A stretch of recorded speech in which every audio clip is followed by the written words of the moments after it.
Shalom, queridos irmãos. Que alegria, hein? Estamos aqui, pessoal, para continuar essa série de estudo no livro de Salmos, hein? Deus te abençoe, viu? God bless you in the mighty name of Jesus Christ. We are ready for everything in the mighty name of Jesus Christ.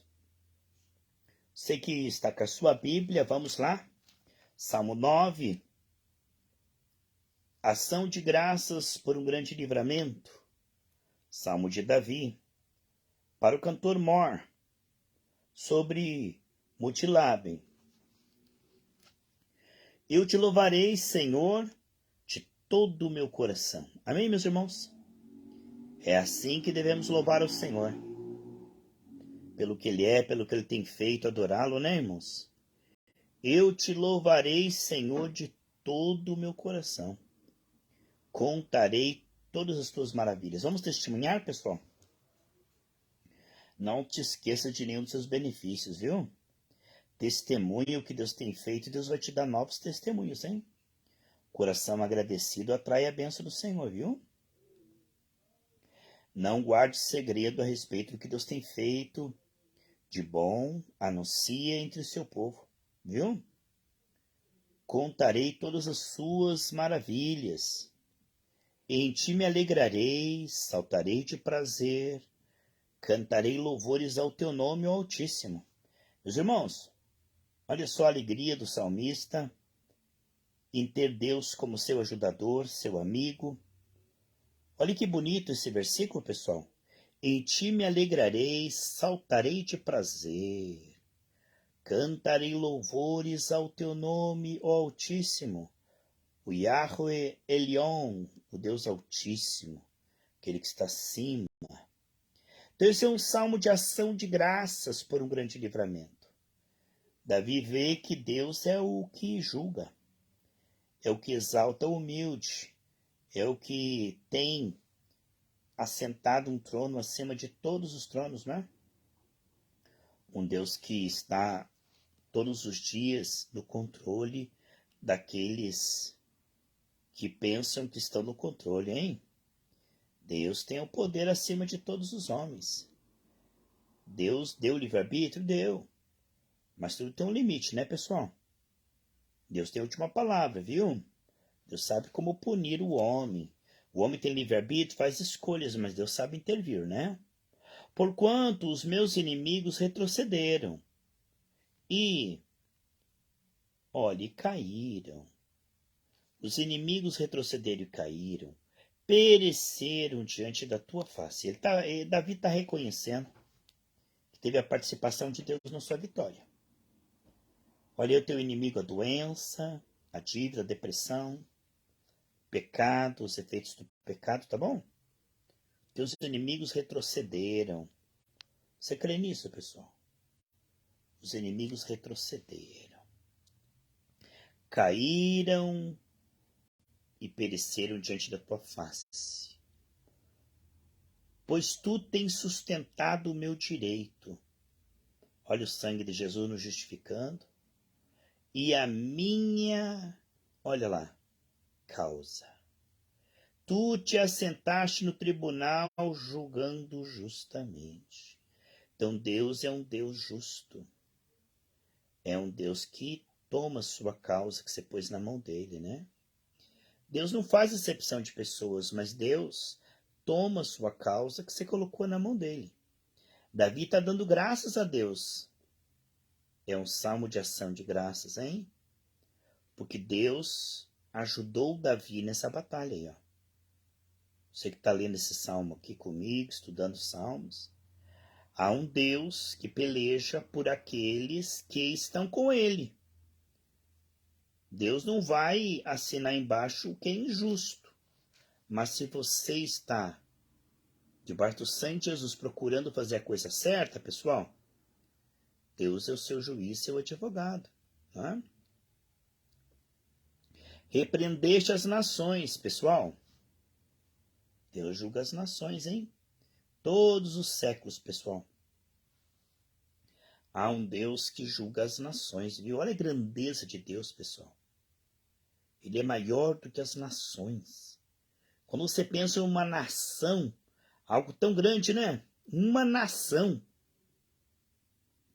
Mas Deus, se Ele quiser, Ele repreende a nação, olha aí. As nações. Destruíste os ímpios, apagaste o seu nome para sempre. Então a pessoa pensa que é grande, que é importante, que é influente. Mas Deus, meus amados irmãos, olha aí, apagaste o seu nome para sempre, eternamente.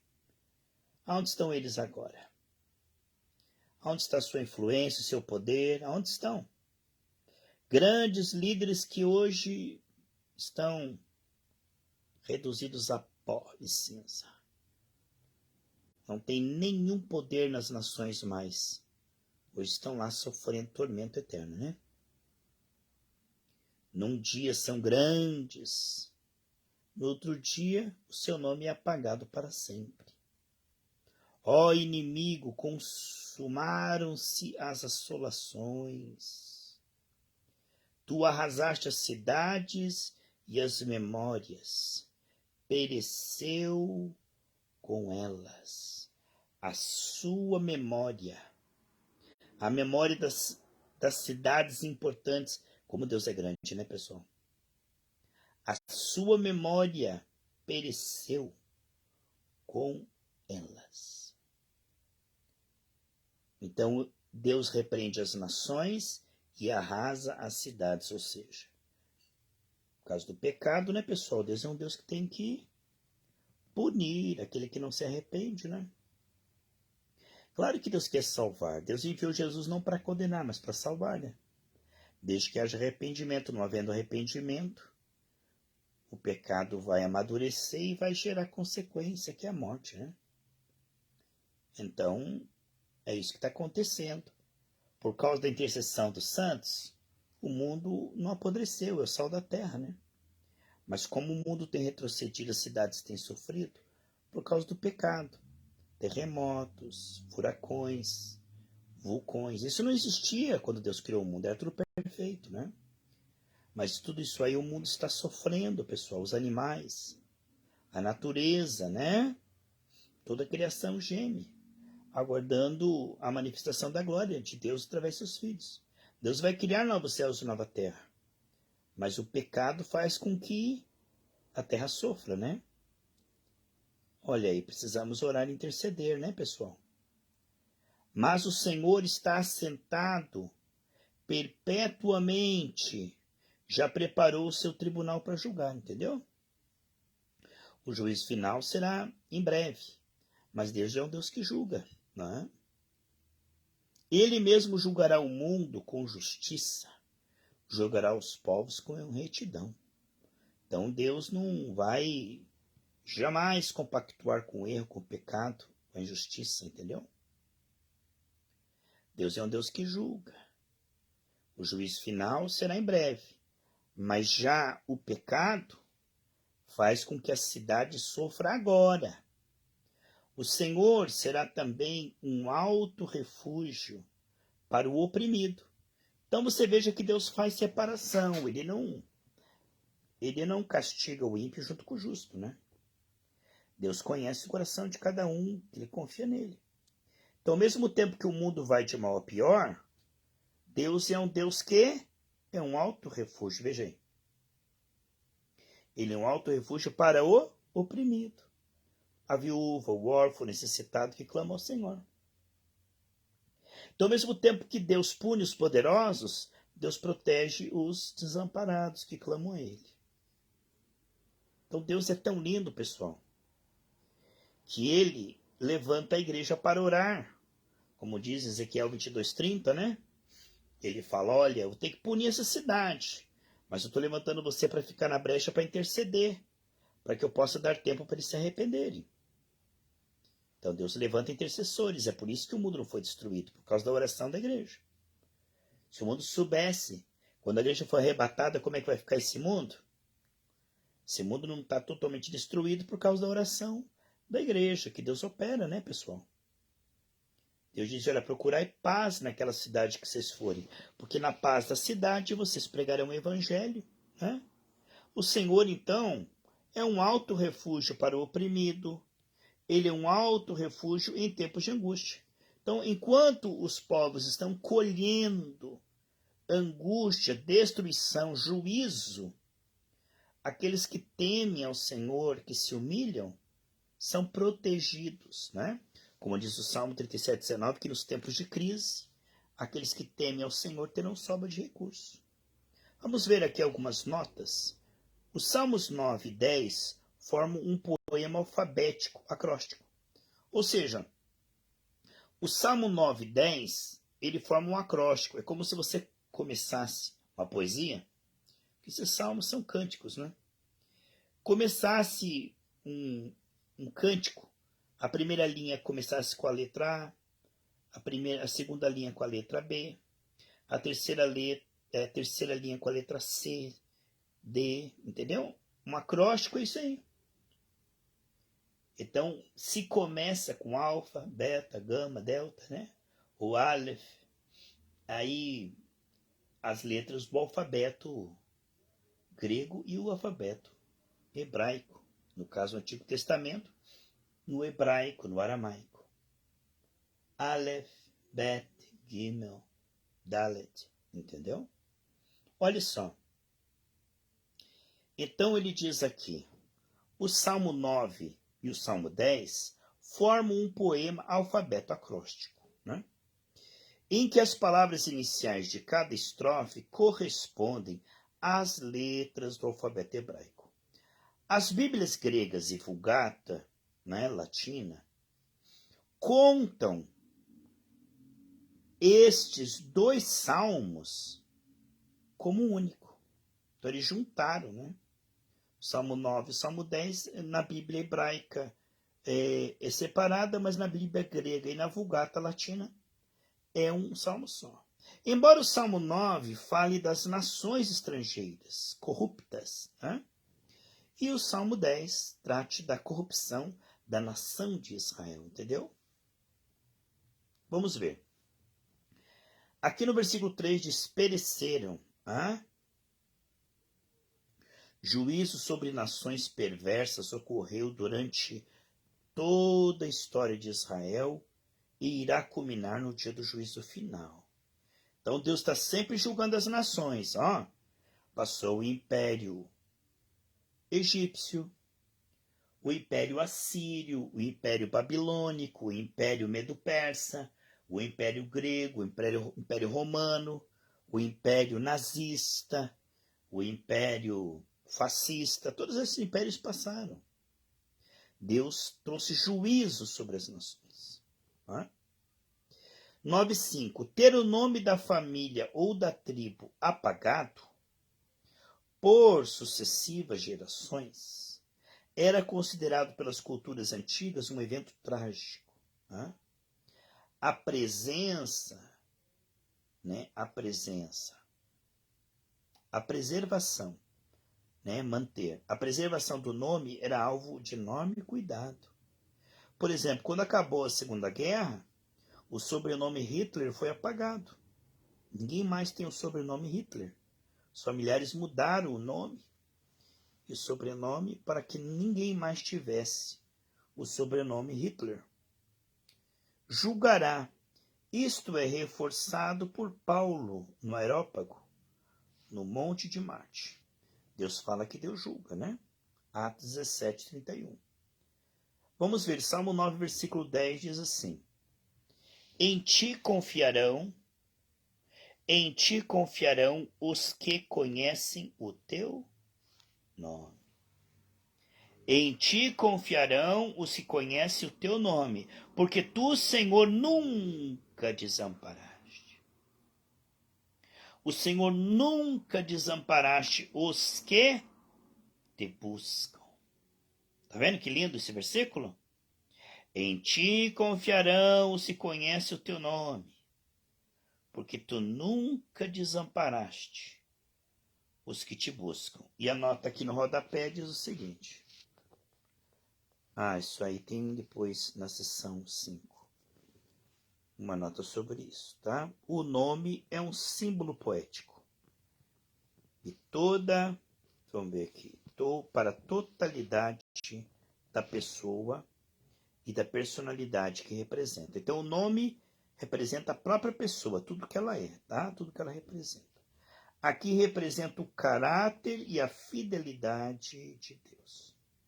Então, o nome aqui está falando que Deus tem caráter, o caráter da fidelidade de Deus. Deus é fiel a todo aquele que o busca com sinceridade, tá bom?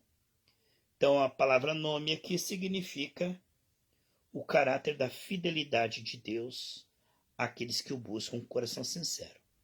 Aí ele diz, o efeito diz no versículo 11, olha lá. Cantai louvores ao Senhor que habita em Sião. Ah? Israel é o símbolo da Sião celestial também, tá bom? Anunciai entre os povos os seus feitos. Aqui ele incentiva novamente. Ele fala, Deus está batalhando por você, ouvindo a tua oração. Então, o que você faria se você soubesse que Deus está te ouvindo e respondendo a tua oração?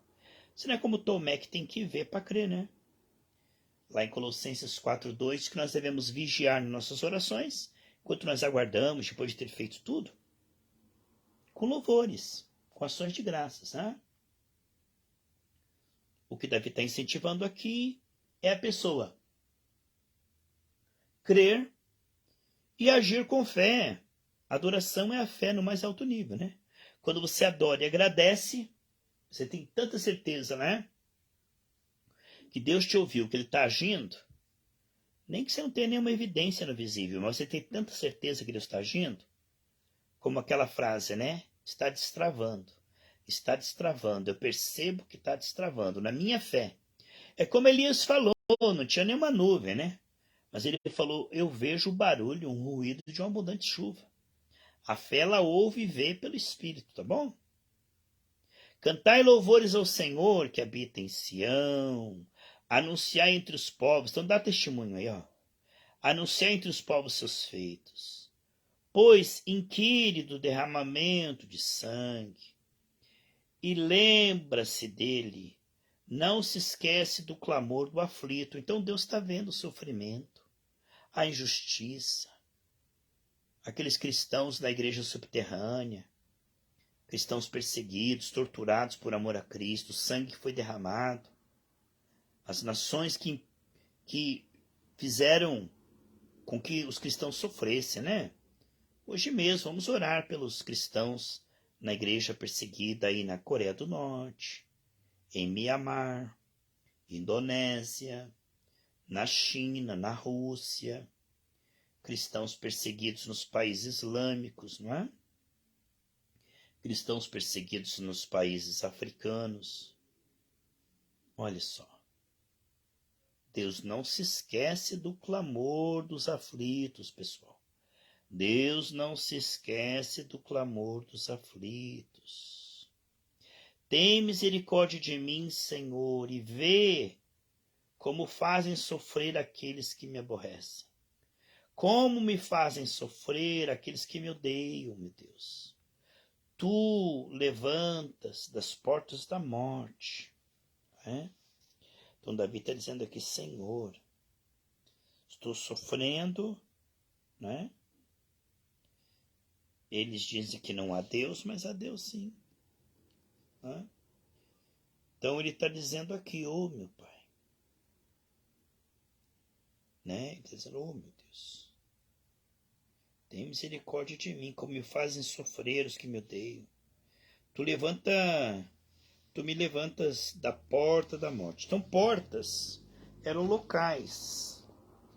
Portas eram locais da reunião pública nos tempos antigos, tanto para os vivos como para os mortos.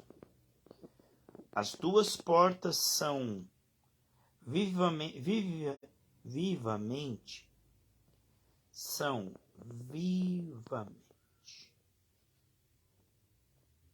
contrastadas. Há um contraste vivo. Aqui, ó, morte, Sheol no hebraico. A ideia de que o lugar da morte seria uma cidade, uma morada. com portas é transmitida ao Novo Testamento. Então, essa ideia das portas da morte, das portas, é novamente repetida em Mateus 16, 18, né? Em que a palavra grega equivale a Hades, né? Inferno. Não é sepultura, é Sheol. Mas Hades é a morada dos mortos lá embaixo. O lugar de tormento. O Hades. O inferno. Então fala de portas aqui. E ele continua lá, ó, né? Ele estava dizendo: tem misericórdia de mim, Senhor. Vê como me fazem sofrer aqueles que me odeiam, que me aborrecem. Tu me levanta das portas da morte, tá vendo? Portas da morte. Para que eu conte todos os teus louvores às portas da filha de Sião e me alegre na tua salvação. Veja que contraste tremendo. Senhor, tu me livraste da porta da morte, né? Ele diz aqui: tu me levantastes da porta da morte. Então Davi estava passando uma batalha tão grande que ele estava perto das portas da morte. Então ele diz: além do Senhor me livrar daqueles que queriam me matar, para que eu conte os louvores, as portas da filha de Sião. Então eu saí das portas da morte para as portas do testemunho diante do povo de Deus, e eu me alegre na tua salvação. Então você pode ver que contraste tremendo. É o que aconteceu pela graça. Nós estávamos indo para o inferno, mortos em nossos delitos e pecados, como diz aquele cântico do David Hill, né? Eu poderia cantar, eu poderia dançar por 1000 milhas de como salvaste meu ser. Das portas da morte para as portas da filha de Sião. As portas do testemunho, as portas da igreja, as portas da palavra, as portas do povo de Deus, tá vendo? Então, além do livramento da morte, agora ele entra pelas portas com alegria. Alegria do quê? Da tua salvação. Coisa maravilhosa, pessoal. É um duplo livramento. Livramento de morte e livramento da tristeza. Tu me livraste da morte e da tristeza. Aí ele diz: as nações precipitaram-se na cova, que abriram na rede que ocultaram. Ficou preso o seu pé. Então está dizendo aqui, olha, as nações cheias de ciladas caíram na cova que eles mesmos fizeram. Seus governos corruptos, tiranos, eles ocultaram uma rede, esconderam uma rede, né? Mas o pé delas ficou preso. Olha, elas esconderam uma rede para o povo, ciladas, maracutaia, corrupção, nações aqui, ó. As nações precipitaram-se na cova. Vê como Deus é grande, pessoal? Os grandes governantes foram precipitados na cova, jogados na cova. Essa cova que eles abriram, e na rede que eles se esconderam para o povo, ficou preso o pé deles. Olha como Deus é grande. Maior do que os tiranos, poderosos, entre aspas, não é? Então você está vendo aqui, ó, que Amã fez uma forca para Mardoqueu. Mas Deus fez o rei ficar acordado, todas as coisas cooperam para o bem na vida que eles amam o Senhor. E naquela noite ele não dormiu e falou: o que devemos fazer para aqueles que o rei honra? A Amã pensou: eu sou essa pessoa, né? Aí o rei falou: olha, honra Amã, eu quero que você honra Mardoqueu. Ele falou: meu Deus. No dia que ele tinha feito uma forca para Mardoqueu, Deus honrou Mardoqueu. E a forca que Amã fez, ele foi enforcado na forca dele mesmo. Então aquele que está tramando contra você, pessoal, fica tranquilo. Não faz nada não. Não se vinga, não fica com mágoa, não fica fofocando. Não, não, não. Enquanto Israel caminhava, Deus emperrava as rodas de Faraó e seus carros e cavalos. Deus pelejava contra os inimigos de Deus. Deus disse a Abraão, seria amigo dos seus amigos. Aquele que honrar Abraão será honrado. Né? Seria amigo dos seus amigos e inimigo dos seus inimigos. Então o que acontece? Toda ferramenta preparada contra você não prosperará. Você deve orar pelos seus inimigos, porque eles correm perigo. Aquele que toca em vocês toca na menina dos olhos do Senhor. Então, não faça mal para aquele que te faz mal. Ore por ele, porque ele está correndo perigo. Tua alma está salva já. O que eles estão fazendo para você vai cair sobre a cabeça deles. Então, ora por eles, que eles correm perigo. Aquele que planeja o mal contra você precisa da tua oração, do teu jejum, entendeu? Correm perigo. Porque Deus tem plano de paz e de bênção para você. Todos aqueles que foram contra Deus pereceram, né? Pelejarão contra o Cordeiro, mas o Cordeiro os vencerá. Vencerão aqueles que estão com o Cordeiro. Então, pessoal, quando o Faraó veio, Israel só continuou marchando. Só foi para frente. Porque Deus lá atrás estava lá agindo lá. A retaguarda, entendeu? Emperrando as carroças, afundando. Então Deus é que vai fazer justiça, pessoal. Não faça justiça. Não fique se defendendo, nem atacando, nem fofocando. Perdoa, tá bom? Ora pelos seus inimigos, tá? Então ele diz, o Senhor é conhecido pelo juízo que fez. Ele diz aqui, ó. Enlaçado ficou o ímpio nos seus próprios feitos, pessoal. Então, a própria obra e escolha do ímpio, aquele que não presta morre por si mesmo, como Hitler, ele mesmo se matou. Né? Saul também perseguiu tanto Davi, ele mesmo se matou. Então, o ímpio, o juízo de Deus é entregar a ele as suas próprias maldades, seu próprio coração. Então, seus próprios pensamentos são o seu tormento, não tem paz, não dorme. O ímpio, ele é castigado com a sua própria consciência, próprias escolhas tolas, suas próprias decisões e atitudes. O ímpio, ele é seu inimigo pior, porque o pecado que ele comete o destrói, violenta sua própria alma. O ímpio nos seus próprios feitos põe os pés pelas mãos, acaba se arrebentando, pessoal. Mas o justo, ele tem sabedoria, ele escapa, porque Deus guia os justos. Mas o diabo, ele, até um certo tempo, ele ajuda o ímpio, sabe? Mas depois ele descarta, pessoal, ele descarta, ele judia.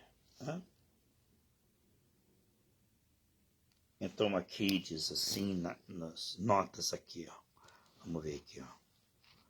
As notas. Inferno. Higaion, esta palavra hebraica e de difícil tradução, parece, né, expressar a ideia do som solene e harmonioso, né, da música. Aí diz aqui, inferno é a mesma palavra traduzida por morte. Inferno e morte no hebraico. Sheol, sepultura. No versículo 13. A ideia é que as nações ímpias sejam destruídas. Tá vendo? Trazidas à sepultura, pois Deus não irá permitir que oprimam continuamente os pobres, o órfão, a viúva, o trabalhador necessitado.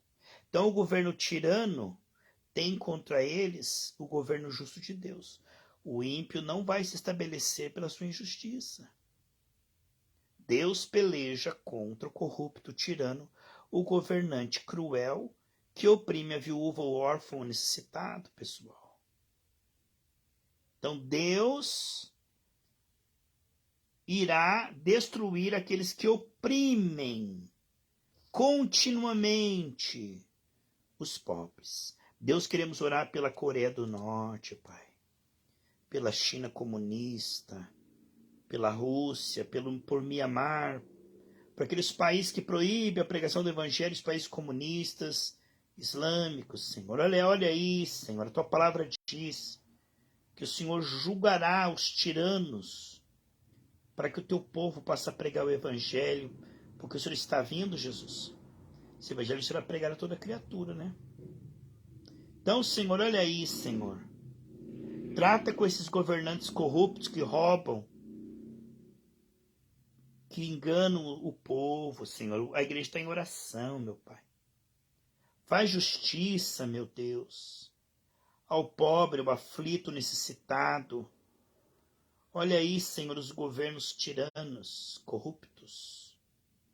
Olha aí, meu Pai. Deixa eu colocar aqui a bateria, porque está descarregando, pessoal. Tá bom? Só um minuto aí que eu já volto aí. Então, o Salmo termina assim, pessoal, olha só. O Salmo termina assim, olha só. Os ímpios serão lançados no inferno. Forte, né? E todas as nações que se esquecem de Deus. Meu Pai. Que forte isso, meus irmãos. Vamos orar para que ele se arrependa. Deus não tem prazer na morte do ímpio, mas que se arrependa e se converta, né, pessoal? Os ímpios serão lançados no inferno e todas as nações que se esquecem de Deus. Meu Pai, olha pelo Brasil, Pai, pelo carnaval, pela prostituição, pelas idolatrias. O Brasil foi consagrado a uma padroeira. Perdoa, meu Pai. Porque o necessitado não será esquecido para sempre. Porque o necessitado não será esquecido para sempre. Nem a expectação dos pobres se malogrará. Tá vendo como Deus faz justiça, pessoal? Então, o necessitado não será esquecido para sempre. Nem a expectação dos pobres se malogrará perpetuamente. Você está vendo? Levanta-te, Senhor, não prevaleça o homem. Não. Não prevaleça o homem. Leva ele ao arrependimento ou tira ele, Pai. Leva ele ao arrependimento ou tira ele. Não prevaleça o homem. É tua palavra, meu Deus, é tua palavra. Não prevaleça o homem. Sejam julgadas as nações. Sejam julgadas nações perante a tua face. Sejam julgadas nações. Vamos nos humilhar, pessoal, para escapar, hein? Sendo destruído pelo fogo, os céus se dissolverão, as estrelas cairão. Que pessoas devemos ser para escaparmos, hein, pessoal? Como Deus destruiu Sodoma e Gomorra e livrou Ló, que gemia pelos pecados daquela cidade. Então, se as nações serão julgadas perante a sua face, vamos nos humilhar, pessoal, para escapar, hein? Tu os põe em medo. Aí, ó, Deus infunde terror. Pensa que isso vai ficar assim, pessoal? Ele inspira. Faz com que as pessoas tremam. Tu os põe em medo, Senhor, para que saibam. Jezabel chegou uma hora que ela se encontrou com Deus, né? Uma hora vai encontrar a verdade. Para que saibam as nações que são constituídas por meros homens. A gente olha para uma nação, parece algo tão grande, né, pessoal? Uma nação. Mas Deus, ele julga as nações, ele é maior que as nações. Para ele, pessoal, isso é muito simples. Para nós é tão complexo. Nós olhamos para a nação brasileira, parece tão complicado, pessoal. Meu Deus, o que o Senhor fará nessa nação brasileira? Deus diz, as nações, eu sei como. Né, pessoal? Vamos orar? Tem um versículo no Antigo Testamento que ele diz, olha, eu vou elevar uma nação e vou derrubar outra. Ele fala isso num versículo só, como se fosse uma coisa simples. Ele fala, vou derrubar a Síria e vou levantar Nabucodonosor. Ou ele fala, eu vou derrubar o teu império, né? O neto Nabucodonosor, lá quando ele pecou, que pegou os... Ele pegou os utensílios do templo. Belsazar, foi, né? Belsazar. Pegou os utensílios do templo de Israel, que tinha sido levado para a Babilônia, e usou aqueles utensílios. Aí Deus escreveu na parede, Mené, Mene, Tekel, Farsim. Aí Daniel falou, olha, porque você fez isso, sabendo o que aconteceu com Nabucodonosor, teu avô? Você sabia, né? Por causa disso, teu reino será dado para os medos e persas. Pessoal, mal Deus falou isso, os medos persas tomaram, mataram Belsazar e tomaram o reino. Você vê como Deus é grande, pessoal? Ele fala uma palavra, uma nação deixa de existir. Meu Deus. Ele fala uma palavra, aquilo ali acontece, pessoal. A grandeza de Deus é inescrutável. Pessoal, você pode imaginar a grandeza de Deus? Se tivesse que resolver o problema de uma nação, né? Uma nação, já pensou? É muito complexo, né? E ele fala que eu vou julgar as nações. Eu vou. Deus olha isso com uma simplicidade, a grandeza de Deus, pessoal. Meu Pai, como Deus é grande. Vamos confiar nele e vamos nos humilhar, hein, pessoal? Pai querido, queremos entregar a Ti as nações da terra. Que o Teu Evangelho seja pregado, né, Pai? Vai curando aqueles que estão seguindo essa série, prosperando, dando dons, graça, sabedoria para ganhar vidas. Prolonga a vida para que eles possam ganhar essa nação. O Salmo 2,12 diz, pedi, eu te darei as nações por herança. Nós queremos te pedir o Brasil para o Senhor Jesus Cristo, Pai. Queremos te pedir as nações da terra para o Senhor Jesus Cristo. Nos ajuda, Pai. Tem misericórdia da nossa nação, meu Deus, que não sabe discernir a mão direita da esquerda. Como o Senhor falou para Jonas, que os ninivitas, os assírios, não é? Eles não sabiam discernir a mão direita e a mão esquerda. O Senhor poupou a Síria. O Senhor poupou Nínive. Mas passado alguns anos, Nínive voltou a pecar, né, Pai? O Senhor enviou Jonas e disse, olha, Nínive. Eles se arrependeram. O Senhor poupou. Mas depois o Senhor disse, através de Naum, agora Nínive será destruída. Eles reincidiram, né, Pai? E Nínive nunca mais será uma cidade famosa. Era uma cidade rica, uma cidade próspera. Nínive virou montões de terras, até hoje. Meu Deus. A Síria acabou. Quando o Senhor fala, meu Deus. Cadê o Império Egípcio? Cadê o Império Assírio, Babilônico? Cadê o Império dos Medos Persas? Cadê o Império Romano? Cadê? Cadê o Império Grego? Cadê? Meu Deus, como o Senhor é grande, meu Pai. Abençoa aqueles que estão seguindo a nossa série, abençoa. Dá uma benção, Pai, porque eles estão meditando na sua palavra. Dá um sinal da tua cura, da tua provisão. Dá um sinal na sua família, ainda essa semana, Pai. Em nome de Jesus, amém. Amém, Senhor Jesus.